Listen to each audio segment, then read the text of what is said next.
So then I started working on the next show, which was in May. And that one, larger venue, I think we had about 75 to 80 tickets that we were doing.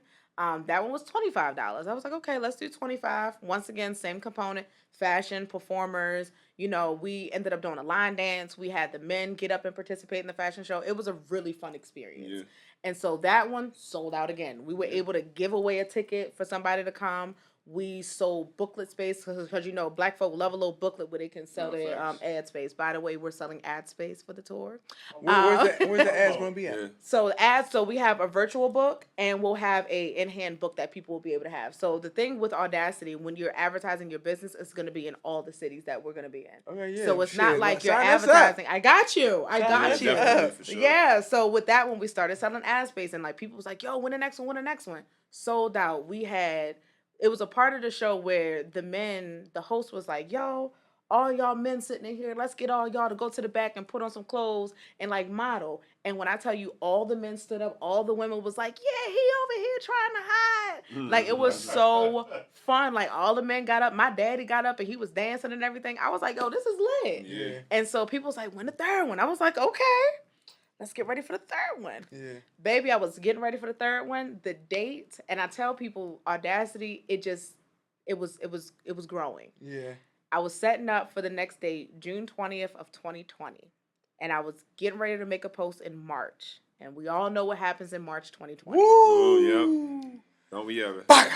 Listen. Yeah, definitely. March 2020 killed the whole thing. You ain't doing nothing. Not a damn thing. Yeah. Not a thing. So sit your ass down. Come on, 100%. Real bad, real. Yeah, 100%. Real bad. Sit your ass down. They said you ain't doing nothing, and I had got the venue lined up. Kyrie, the guy that's our headliner for the tour this time, he was gonna be one of our opening acts. I had my host. I had it all set up, and I had to make a post canceling the whole thing.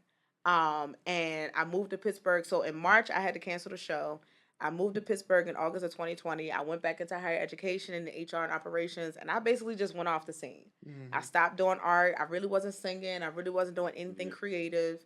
I still had my T-shirts and stuff like that, but I really wasn't doing much. Yeah. And so last year, I was working in HR operations, and unfortunately, I stayed at this job for 24 days. And I walked away. I walked into my manager's office, and I was like, I will not be coming back. I said, and I'm traditionally the person to say, when you quit a job, make sure you got a job lined up. Don't just be walking out, all in a huff and puff. Yeah. But for that job at that particular time, it was one of the most toxic environments I've ever worked in. Mm-hmm. And it was not worth the $60,000. I was like, you're not going to disrespect me. It's no amount of money. My parents don't even talk to me like this. Oh, no. Yeah, my mama don't even raise her voice at me. That's definitely a conversation. So I was just like, I can't do it. And so, I'm an angry crier. So I walked into my boss's job.